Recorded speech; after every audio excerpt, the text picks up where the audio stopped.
So this is just prior to the mass casualty event that we're getting ready to stage here at NAS Pensacola. You see some seamen there on the ground, memorizing their lines as part of what they're supposed to do. You got another dummy over here. Not that they are, but you know, one. Got a drone that may be the source of the incident that we're about to simulate. Yeah, PPD, Escambia County Sheriff's Office, a whole bunch of law enforcement here, including the military. There's all the press. They never like to be on camera. Say hi, press! That's Tony from the PNJ and Melissa from the PNJ. In the background, if you've never been out here to the port on NAS Pensacola, this is where the Coast Guard cutter Cypress currently is moored. Usually moored over here, but they've got a USNS here. Very different one from what we've seen with like the Comfort and the Mercy, those medical ships, but still, that's what that is. It's the Lawrence H. Gianella, I believe, is the name of that naval ship. So here we have a drone hovering overhead. You've got the Navy personnel waiting on their places.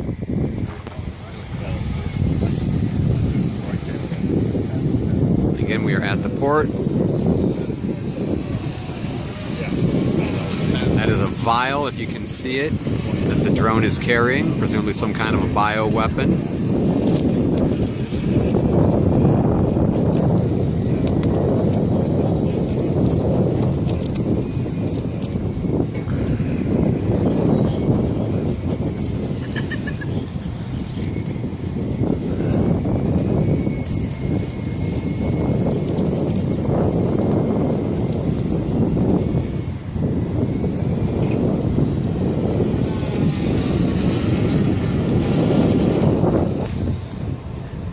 Now we're in wait-and-see mode. So if you have an active event where you have a drone that's dispersing some kind of a chemical or biological agent, what do you do? If it's active, if it could be active, you can't just rush in and treat them. Everybody else might be at risk as they come into the area, right?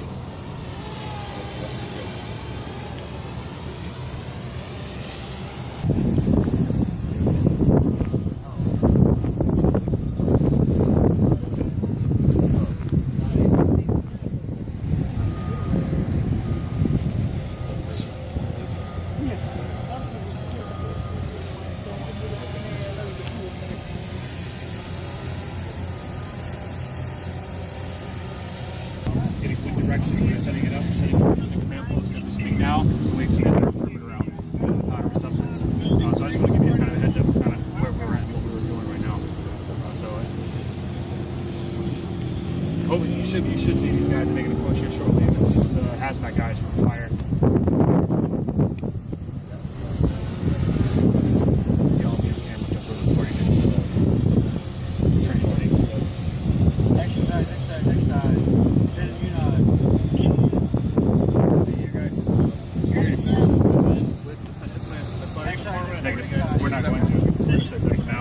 Once we identify the powder substance out, we're going to stack out. We'll put mop gear on in case we're needed, but we're going to let the crash fire hazmat guys, because they're more trained than we are right now, to be able to handle situations like this.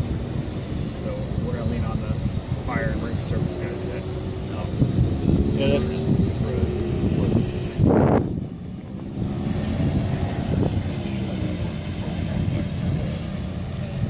so right now, new casualties into the area. Back off.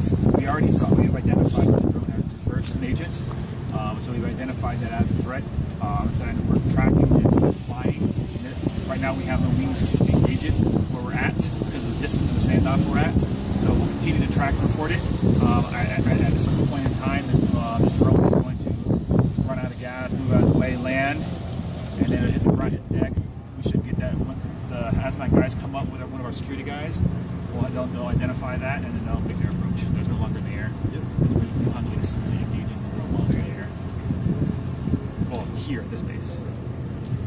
That's kind of our thoughts on that stuff. You move back, set up perimeter, call the fire.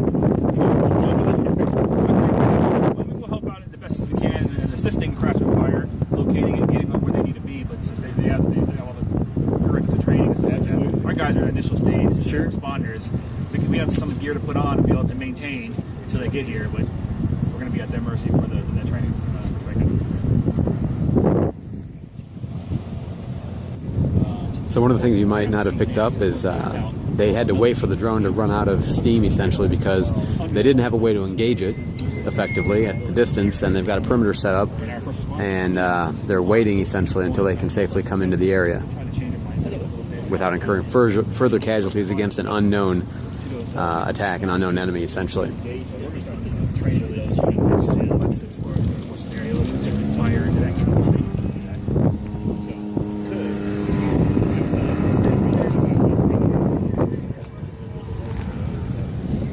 What's happened is, so that, obviously there's some artificiality in the scenario, but the police responded there, and as an inject to the exercise, we said, hey, these kids just dropped here, and there was some white powder seen leaking from the drone. So because of that, they backed away, which is what they're supposed to be doing. And so they've set now their an IC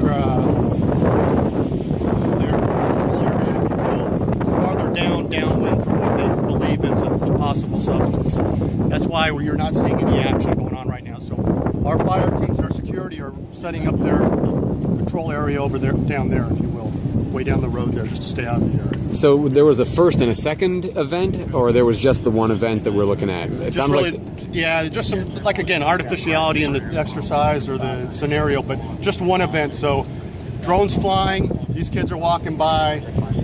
Right when security shows up, they're seen to be dropped, or they kind of fall because of a substance that was dropped from the drone.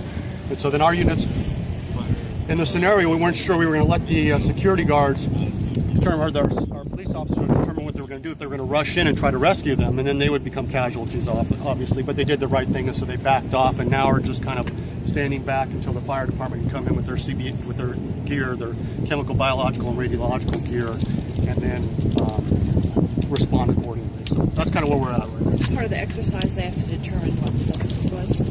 I think they'll probably will eventually. Right now, they have no ideas. I know you're not seeing much action right now. That's because our folks are kind of working away from the scene as they should be. And would you be like sheltering the rest of the base at this time? Absolutely, yeah. We'd say we'd be putting out notices all over the base to stay clear of this area. Telling these guys to obviously shelter in place and just keeping everybody clear. And so they're established an incident command post. That's the word I can remember. But an incident command post further down. And part of this exercise is to see how our security, so our security is kind of the first responders, how they interact with our fire department. Because at some point, one of the others got to take over. And so that's another point of this drill is when you establish, you go from an incident command post to a unified command post, and in this scenario, probably fire. Once we realize there's some type of substance, they will probably take over the reporting responsibilities. So that's another part of this drill is that coordination. what did you do to prepare to be not prepared? How did you know that there'd be an exercise and yet not do anything extra out of the ordinary so they'd be ready to respond as if a real life situation? Well, basically, we have our internal training team, if you will, which is 15 or 16 personnel that will plan this drill weeks in advance, and then we do a brief. We did an executive brief last night, safety brief this morning, where it's just the training team members that know what's going on, and then we will brief our watch teams, the normal sections, security sections, if you will. Hey, something's going to be happening, but they don't have any idea. And so, as part of the drill, is once they start approaching, our training team members, the evaluators, they will make sure the guns are downloaded. They'll make sure they'll put in certain injects, because again, artificiality with the scenario, we got to tell them, hey, you just saw some people drop, and so they'll inject all that stuff with our watch teams. But these guys are just at work, and now they're responding. So we want to keep it. You don't want to prep them as right. You want to prep them as little as you can. How did information get out about this to the first responders? Because if the guys who are the suspect or the victims, essentially, they can't communicate, how did they even find out that the attack had happened? Oh, so another artificiality of the scenario, we had an inject where somebody at the building there was looking out the window and saw a drone flying. Okay. Reports the drone, they show up, our security, and then they see the people drop, and then that kind of takes off from there. So our training team lead, Trent Hathaway, who's over there, he's the one that's, you know, as part of our drill package, if you will. We have specific injects we brief beforehand, and then he makes sure those are happening, and we're going down our little timeline here. How realistic of a scenario would drone be? Well, the base is concerned about it. No, absolutely, and we're seeing more and more drone. You know, as the drone capability expands, as people get more drones, they become more of a household item. That is actually becoming more and more common, and we see a lot of that over, you know, Softly Field, other places where people are flying drones into our airspace, and we have to react. So I think it's a pretty, you know, today's age, it's pretty. So your folks are if they see a drone on the base, they report it. Oh, absolutely, and we're also educating our tenant commands and everybody on base that if you see a drone, not only report it, but there's certain things we want you to capture. What color, how big is it carrying anything? And so all those reports now are made to our higher echelon in Jacksonville. We have to immediately report that. So, and for this event, we actually had to get, we had to do an internal memo to get permission just to fly this in this area there. So drones are becoming a much more sensitive topic now. I know one of the initial questions was why nothing was done to disable the drone. You know, what technology might be available to do that. Yeah. Apparently, in this scenario, nothing was available that would be effective. Possibly, yeah, and I think, you know, and we'll talk more with the police officers after the drill and say, hey, what were you thinking? I think once they saw that there was a substance in the area, they were like, hey, let's just back off. But that's a great point as well. Would you disable the drone? If you saw the person flying the drone, is that reason to disable them? I don't know. That's what we talked about yesterday afternoon in our brief. Because in this scenario, I mean, obviously the operator is right here. Yeah. No, absolutely. You know, with today's technology, that guy could be controlling it over there at the beach. You know, right. So and that's what we'll talk with our security forces about is, hey, if you saw the guy flying, would you take him out? If you know that people were, being, something happened to our folks, does that meet the... What's the force response to something exactly. like that? Well, willing to shoot somebody because obviously something's going on. Let me continue on over there, but... Thanks, Shawn. Absolutely. We just want to kind of keep you informed because I know you're kind of like, what the hell? You mean it's not always just like in the movies? No, it's not. Yeah, exactly. NCIS, and everybody responding, CSI, you know.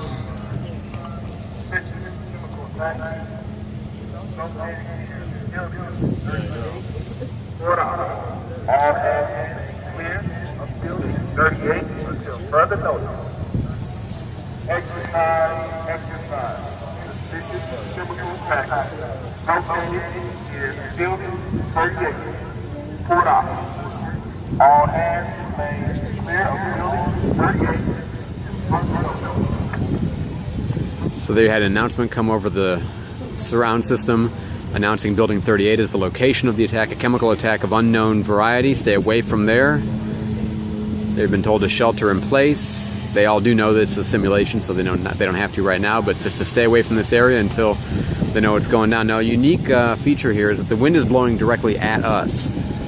So that creates a certain kind of safety because anything that would be airborne would not be blowing in towards the base itself, although it would be blowing straight at the ship right behind us and any personnel that might be on there. So at this point, we are many minutes into this simulated attack, and you might be able to see down in the distance, we've got a couple of people. There's a white truck parked at the two little obelisks. And at this point, that appears to be the perimeter, because they still don't know what they're dealing with here. So you can see off in the distance now, you've got the fire response coming this way.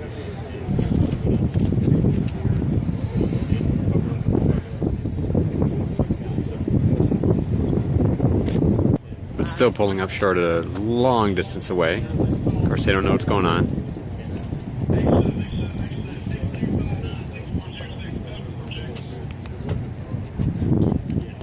So now what's happening is our unified command post has been set up. Fire is responding with all their gear, their chemical, biological, radiological gear. And so the substance we were simulating was a substance called gray death, which is kind of, I don't know if you've heard of it, it's a combination between, it's a heroin type mix. And it's supposed to be, 10 times more lethal than anything else out there. So Along the lines of fentanyl? Sure. Okay. Yes. So would it kill just through the air? And as soon as you Absolutely. breathe it, That's die? what's so dangerous. And what we'll do is after this, we'll get Trent Hathaway, the ITT lead. We'll have him come over and explain for their scenario what substance they were simulating. This is the stuff here, guys. It's Yeah, there you go. a mixture of heroin and whatever that stuff is. And it's used on elephants. Yeah, fentanyl, carfentanil, and other opioids. Okay. So is the fire response based or Oh, it's ours. It's our base, yeah. Kill through the skin and the air.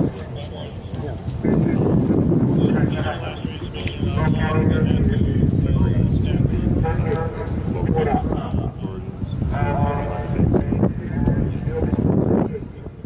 And then Melissa, you were asking earlier about how we notify. This is exactly how we notify. So we have speakers set around the base, and we'll routinely just go over, hey, stay away, stay away. And in this case, it's an exercise, obviously. You know what I notice is it's almost impossible to understand that. Well, it's because you're so far away and it's bouncing off. Right. But I mean, for like people who might need to understand it, if they're at a distance, it's just just a practicality. It's hard for them to. Yeah, and it also pops up on our phones. Okay. And on our computer screen. So if you're at your desk, it pops up. There's a big alert.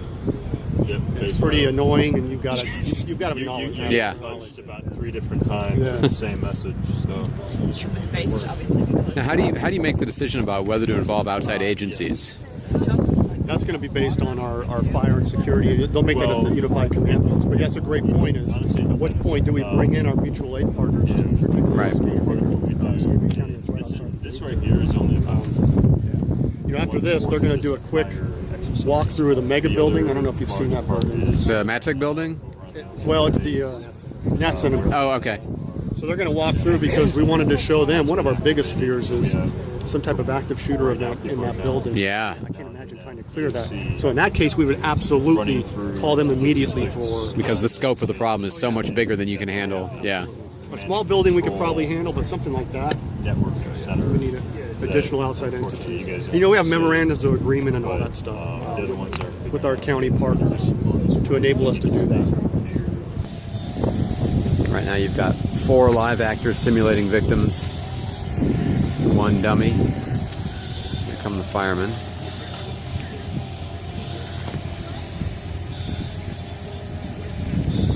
Of course, they have no idea what's going on. This is the first people. Now, we're about an hour into this at this point, I think. This is the first time we've got people on the scene other than the victims.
Got a canister there, presumably the canister that had the gray death in it.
For this drill, we're in kind of training mode. This isn't an evaluation. I think this is really the first time we're doing this drill. And so when we talked about training and debriefing our crews, you could see that the fire department came in, but where's security at? You know what I mean? They made the initial, they initially appeared, saw this, you know, kind of summarize what was going on and established a incident command post, waited for fire to come.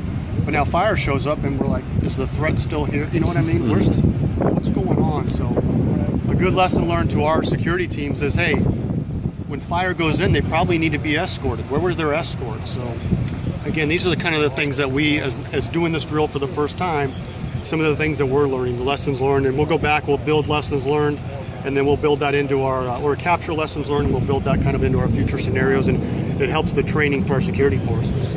What was the narrative behind the dummy and the live person and the notes? Well, the notes kind of indicate what kind of casualty they have on them. So, you know, the fire department, the fire personnel responders would see that and say, okay, this is what this person has. This person has this type of casualty or injury. And then they just wanted to, they didn't want to necessarily drag A live person. Yeah. But the two they took away were injured. Right. So you had one who was kind of a walking wounded, was laying for a while there, and then kind of that part of her scenario, or his or her scenario was, you know what, you're going to be laying there, then you're going to kind of get up when the fire department comes, and they're going to have to assess if they're walking wounded. Do we need to stretcher this person? Can we bring them quickly out of the area? That sort of thing. And so now, from a scenario perspective, well, all we're waiting for now is for the fire. They're kind of running the situation now. Once they meet their training objectives, we'll secure from this area and we'll get everybody out of here. So The ones who were left, they didn't make it. probably, yeah, and that's exactly. That's probably up to, that's going to be up to fire department on, you know, what they're going to do. I don't know if they're actually going to pull them out or not. It's just once they meet their training objectives, they've done what they've wanted to do, then we'll secure from the drill. Now, it seemed like the firemen were wearing their ordinary suits. I didn't see any particular hazmat gear, and I don't see any cleanup crew or hazmat out here to take care of the Gray Death. Is that part of the scenario, or is this kind of all, well, this is how we're reacting today and we're going to learn from all this? Exactly. That's how we're reacting today and learn from it. And maybe they do. I don't know. You'd have to ask the fire. We can get you a fire guy over here, a representative from the fire department, kind of talk about that procedure, if you will, and what they were thinking. So you guys are sort of grading them or looking at... Well, it's not really grading, Steve. So we're not in evaluation mode. So, you know, when we have outside entities come down and they kind of evaluate our teams, that's when we're in evaluation mode. For this one, it was training. So our, you know, the evaluators or the training team members that are conducting the training, they'll actually stop them and say, hey, you need to be doing this differently, and then we'll continue on with the scenario. Okay, so the engagements they were having with some of the folks in the green vests were advice, essentially, or guidance. Yeah, exactly. Because it wasn't a test, it was It's not a test. practice. This is just practice, because it's really the first time we're utilizing a drone in this type of scenario, and talking to some of our county and city counterparts here, they were asking us questions, and then we asked them, hey, well, what would you do for a drone? And they're like, well, you know what? We're all kind of figuring this stuff out. This is a new threat. You know? And so there's really no set guidance at this time.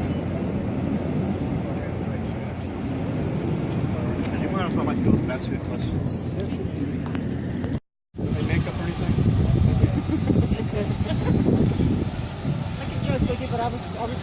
seriously, so. Real quick, just say and spell your first and last name.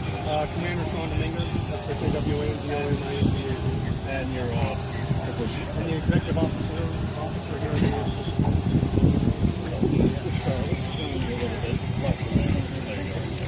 look at you.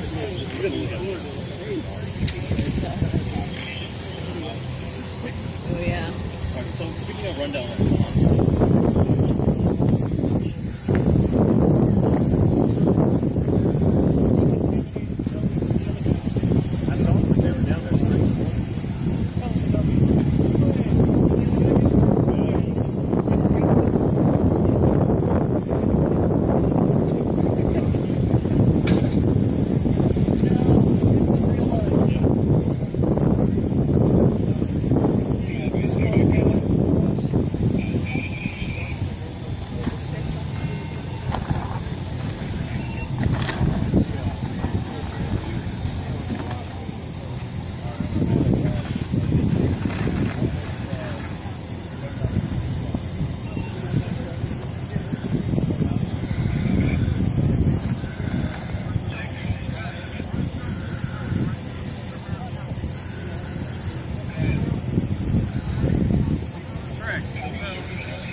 And we are now about an hour, maybe, and a quarter into the exercise.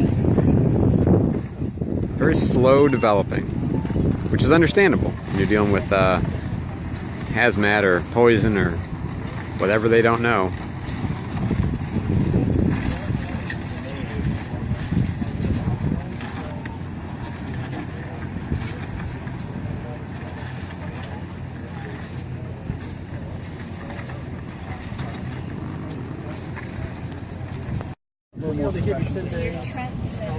Trent Hathaway, T-R-E-N-T-H-A-T-H-A-W-A-Y.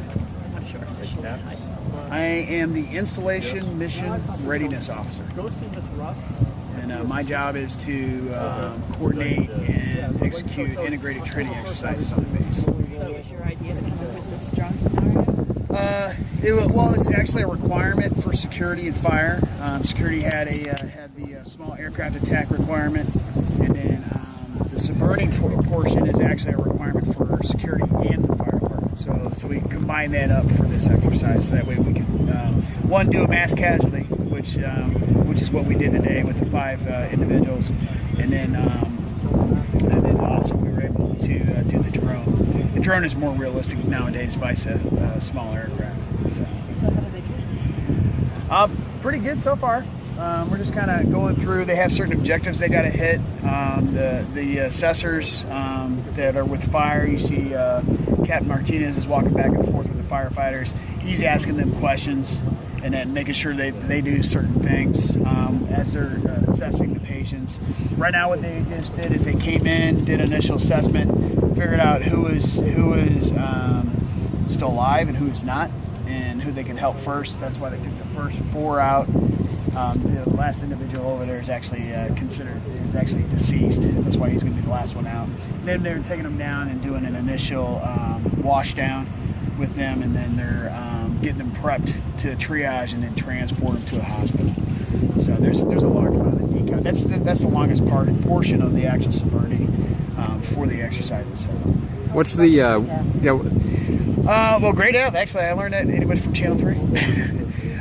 Gray Death. I learned about on Channel 3. I know it's a synthetic heroin, if I understand it right. It looks like concrete, but it's also a big issue for first responders that we heard about when we started talking about this exercise. and they're showing up on scene for individuals that are unconscious, and they're actually going to help them. And those that can even just touching their clothing or are touching their skin or anything, skin-to-skin contact, they get affected too. So that's why we decided we were going to use that chemical here in a sense to have them practice their procedures with dealing with that chemical. Of course, as the process goes along, they don't know what it is. They know there's a powder substance. So that's kind of, they're just trying to treat it as a generic chemical, and they're doing their standard procedures. And then as they identify it, that's another part that the fire department does, is they'll try and identify the chemical, so they'll know how to treat the patients, and then also turn it over to environmental, so they can come in here and clean it up. Yeah, it seems like cleanup is going to be a major part of this exercise. Are you going to go through with that as real? We're going to simulate that part, because that would be days. And we're doing all the initial security in the fire department, and we also activated our emergency operations center on the base too as part of this exercise.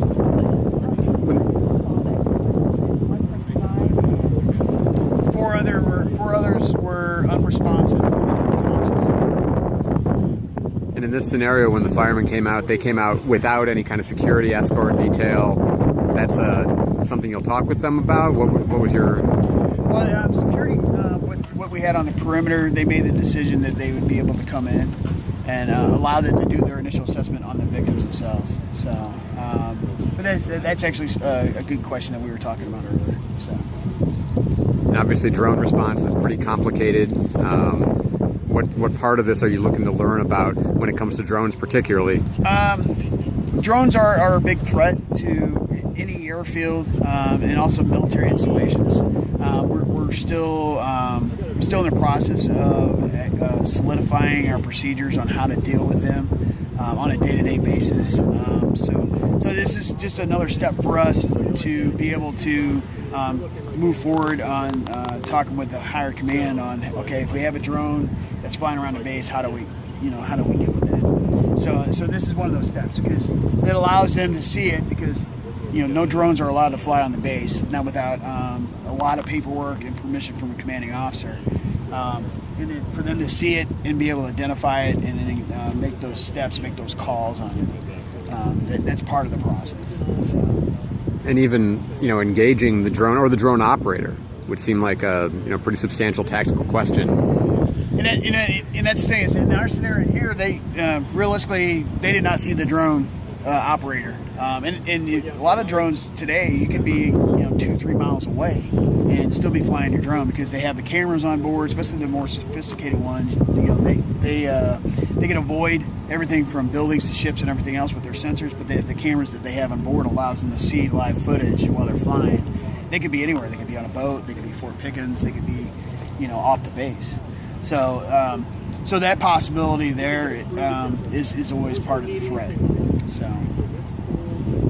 You have your local police and sheriff's office watching. How important is that to have them be a part of this? Oh, it's really important. We wanted to invite them on the base to observe the exercise, and then actually what we're going to do as the exercise wraps up, we're going to give them a tour of the mega building. The mega building, which is obviously one of the largest buildings in the state of Florida. It's 800,000 square feet. And the idea there is we're going to give them a tour in anticipation here in the near future, is actually do an exercise with them at the mega building. So that way when there's some kind of an incident on the base, they'll be able to understand how big this building is, either a fire incident or some kind of a security incident. So we have that interoperability, and that's those steps forward to do that. So that's why they're all out here today. How big is the mega building? 800,000 square feet. Yeah. It's got multiple floors. It's like a mouse maze in there. It's huge. Exactly. So would you consider y'all are writing the protocol for drone response? We're not writing a protocol. We're just working the procedures that have been passed to us from higher headquarters at this point. We're just trying to give additional input to them if we need to make adjustments to that, or they need to make adjustments to that in reference reference to how security responds to drones on or around the base. And real quick, just for the video soundbite, what are we doing here today? We are doing an integrated training exercise, drone attack with a Suburni event. Mass casualty event? Yeah, it is a mass casualty event, yes. Suburni is a chemical, biological, radiological attack. It's basically what Suburni stands for. Now, also another piece, we actually have a couple other entities that are doing an exercise with us today. The Naval Hospital, Pensacola, actually did a Suburni style event also. What we did is they actually started their event at the hospital, and what it was actually part of this. They had 10 individuals show up at the hospital at urgent care, and the idea there was they were out doing PT as a group, and they were exposed to the powder substance, so they loaded up in a van and drove over to the hospital. So they're over there actually running through their procedures on how to deal with a Suburni style chemical attack, and they have certain procedures they have set up. They even have a decon station over there that they can set up outside the hospital to take care of the patients and not expose everybody else in the hospital. So Before they process them in? Before they process them in, yeah. Also, our Fleet and Family Support Center is also doing an exercise internally in reference to their EFAC, which is their Emergency Family. I can't remember EFAC. There's so many acronyms. I'm sorry. And that's a decontamination station back there by the pumper truck? Yes, they're actually setting up their tent now. Initially what they did, they took the patients down there and they just hosed them off. Get that initial spray, and they hosed off the firefighters to try and reduce the amount of exposure when they start taking gear off. And now they're setting up a tent, and what they'll do is they'll actually process those patients through, and then there'll basically take their clothes off and spray them down and continue to spray them down until they get to a certain point, and they'll prep them for transport. Is there any counter biological or whatever to work against the gray death to neutralize it instead of just washing it away? Honestly, I don't know that answer to that question. I know between security and fire more so has more sensors and other equipment they can use to try and identify the chemical. That chemical itself, I'm not sure if there's actually something for that. I just keep thinking about it's that potent, and then it gets washed or taken. It's still around wherever it goes. Yeah, and that's just one. I mean, we went through a whole gambit of chemicals and stuff that we talked about using for the exercise. And that one was initially because of the current situation with the first responders here out in town. So, because our firefighters have mutual aid agreement with local firefighters, and so when they have things going on out in town, our firefighters will go out and assist them. And same thing, they usually come in on the base when we have situations on the base where they'll come in and assist our folks. So. How long is the response time? What the initial response? It was like 3 minutes. 3 minutes from when we made the initial 911 call that went to dispatch over in Jacksonville. So now some of that was a little slower because we have safety observers set up in certain spots. We have safety protocols that when they get to that initial entry point, our safety observers check to make sure who's in the vehicle and to make sure that they don't have any kind of weapons on them and that for the drill and that. So make sure we don't have the wrong people in our exercise. Because the last thing we need to do is have somebody with a weapon inside our exercise there. Talk about planning for an exercise like this, This is a 2-month process. We started with an initial working group, installation training team working group. We sit down, we talk about the objectives and the exercise completions that security fire need, and that's what we start building our drill towards. And then honestly, we kind of start brainstorming it from there. And then once we break down our objectives, and then we look at our Navy training objectives that we also have to meet throughout the year, and then we start setting up a timeline. Okay, what do we want to have happen? How do we want to start it? Okay, what do we want to have happen next? And a lot of the scenario, the timeline falls really on those folks that respond and how they follow their SOPs and their PPRs and everything else, and then how it rolls through. And then as they do their initial response, and then when we get the watch commander that responds and sets up the ICP, the incident command post, and then from there he makes phone calls to get other folks involved, i.e. like fire department, military working dog, NCIS, and then anybody else that he needs there at the ICP to assist him to deal with the incident. So, and that's the same.